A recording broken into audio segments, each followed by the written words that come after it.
This is building 8236. We call it the Instructional Materials Service building.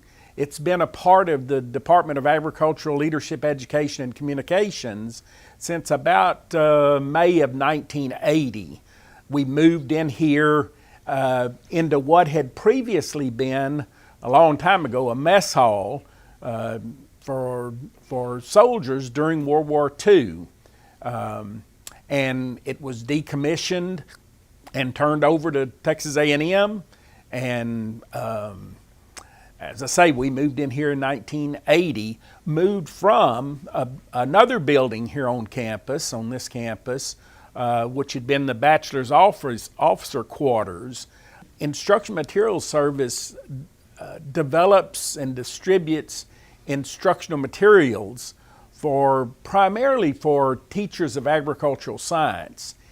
It began in 1965, the service,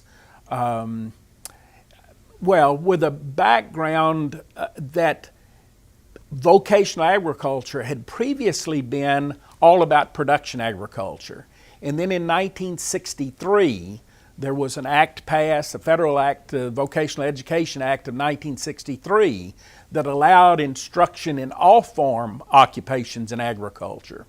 Well, these teachers weren't prepared to teach about all form agricultural occupations, so the department, then called the Department of Agricultural Education, contracted with Texas Education Agency to start the Agricultural Education Teaching Materials Center. General Rudder, the president of the university,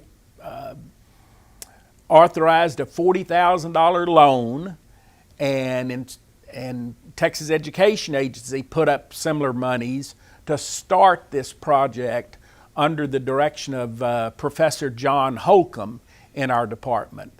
And where we are now is, I guess, a print shop of sorts, but used to be the kitchen to the World War II era mess hall. Yes, exactly. And so this space right here was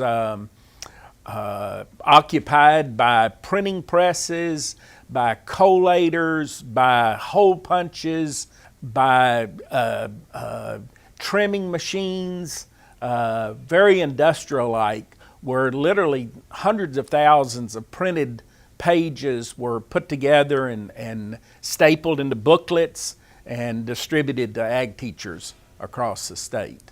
What sort of transformation did this building, or has this building undergone, to make it useful for your purposes?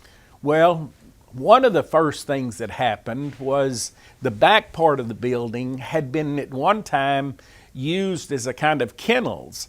And so one of our faculty members, a brand new faculty member in the late 1970s, had to scoop out the remains from the kennels in the back part of this building, and that's where the instruction materials were warehoused